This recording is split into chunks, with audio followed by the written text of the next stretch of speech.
अच्युतं केशवं कृष्णदामोदरं रामनारायणं जानकीवल्लभम। जय श्री हरि विष्णु जी। नमस्कार दोस्तों, आप सभी का मेरे चैनल में हार्दिक स्वागत है। दोस्तों, आज आप सुनेंगे देवशयनी एकादशी की व्रत कथा। देवशयनी एकादशी का व्रत आषाढ़ मास के शुक्ल पक्ष की एकादशी को किया जाता है। ब्रह्म वैवर्त पुराण में देवशयनी एकादशी के विशेष महात्म्य का वर्णन किया गया है। इस व्रत से मनुष्य की समस्त मनोकामनाएं पूर्ण हो जाती हैं। दोस्तों, देवशयनी एकादशी से चातुर्मास प्रारंभ हो जाता है और देवशयनी एकादशी से भगवान श्री हरि विष्णु का शयन काल शुरू हो जाता है। भगवान श्री हरि विष्णु क्षीर सागर में शयन करते हैं और भगवान विष्णु का शयन काल पूरा होता है कार्तिक मास की देवोत्थानी एकादशी को। और इस अवधि में कोई भी शुभ कार्य जैसे शादी, विवाह, गृह प्रवेश वगैरह नहीं होते हैं। देवशयनी एकादशी को महा एकादशी, थोली एकादशी, हरिशयनी एकादशी और पद्मनाभा शयनी एकादशी, प्रबोधिनी एकादशी के नाम से भी जाना जाता है।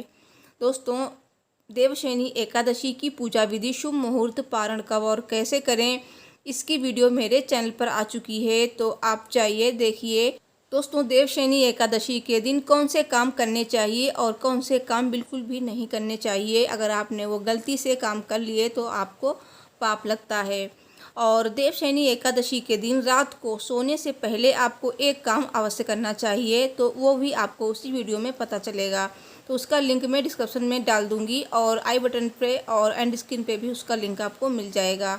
दोस्तों, वीडियो पसंद आए तो प्लीज़ वीडियो को लाइक कर दीजिएगा और चैनल को सब्सक्राइब कर लीजिएगा। कमेंट बॉक्स में जय श्री हरि विष्णु जी अवश्य लिखिएगा। तो चलिए सुनते हैं देवशयनी एकादशी की पावन व्रत कथा। सब बोलिए भगवान विष्णु जी की जय, माता लक्ष्मी जी की जय और एकादशी माता की जय। धर्मराज युधिष्ठिर ने कहा, हे केशव, आषाढ़ शुक्ल एकादशी का क्या नाम है? इस व्रत के करने की विधि क्या है और किस देवता का पूजन किया जाता है? श्री कृष्ण जी कहने लगे, हे युधिष्ठिर, जिस कथा को ब्रह्मा जी ने नारद जी से कहा था वही मैं तुमसे कहता हूँ। एक समय नारद जी ने ब्रह्मा जी से यही प्रश्न किया था। तब ब्रह्मा जी ने उत्तर दिया कि हे नारद, तुमने कलयुगी जीवों के उद्धार के लिए बहुत उत्तम प्रश्न किया है, क्योंकि देवशयनी एकादशी का व्रत सब व्रतों में उत्तम है। इस व्रत में समस्त पाप नष्ट हो जाते हैं और जो मनुष्य इस व्रत को नहीं करते हैं वे नरकगामी होते हैं। इस व्रत के करने से भगवान विष्णु प्रसन्न होते हैं और इस एकादशी का नाम पद्मा है। अब मैं तुमसे एक पौराणिक कथा कहता हूँ, तुम मन लगाकर सुनो। सूर्यवंश में मांधाता नाम का एक चक्रवर्ती राजा हुआ जो सत्यवादी और महान प्रतापी था। वो अपनी प्रजा का पुत्र की भांति पालन किया करता था। उसकी सारी प्रजा धन धान्य से भरपूर और सुखी थी। उसके राज्य में कभी भी अकाल नहीं पड़ता था। एक समय उस राजा के राज्य में 3 वर्ष तक वर्षा नहीं हुई और अकाल पड़ गया। प्रजा अन्न की कमी के कारण अत्यंत दुखी हो गई। अन्न के न होने से राज्य में यज्ञ आदि भी बंद हो गए। एक दिन प्रजा राजा के पास जाकर कहने लगी कि हे राजा, सारी प्रजा त्राहि त्राहि पुकार रही है, क्योंकि समस्त विश्व की सृष्टि का कारण वर्षा है। वर्षा के अभाव से अकाल पड़ गया है और अकाल से प्रजा मर रही है। इसीलिए हे राजन, कोई ऐसा उपाय बताओ जिससे प्रजा का कष्ट दूर हो। राजा मानधाता कहने लगे कि आप लोग ठीक कह रहे हैं, वर्षा से ही अन्न उत्पन्न होता है और आप लोग वर्षा न होने से अत्यंत दुखी हो गए हैं। मैं आप लोगों के दुखों को समझता हूँ। ऐसा कहकर राजा कुछ सेना साथ लेकर वन की तरफ चल दिया। वो अनेक ऋषियों के आश्रम में भ्रमण करता हुआ अंत में ब्रह्मा जी के पुत्र अंगिरा ऋषि के आश्रम में पहुँचा। वहाँ राजा ने घोड़े से उतरकर अंगिरा ऋषि को प्रणाम किया। मुनि ने राजा को आशीर्वाद देकर कुशल क्षेम के पश्चात उनसे आश्रम में आने का कारण पूछा। राजा ने हाथ जोड़कर विनीत भाव से कहा कि हे भगवान, सब प्रकार से धर्म पालन करने पर भी मेरे राज्य में अकाल पड़ गया है। इससे प्रजा अत्यंत दुखी है। राजा के पापों के प्रभाव से ही प्रजा को कष्ट होता है, ऐसा शास्त्रों में कहा गया है।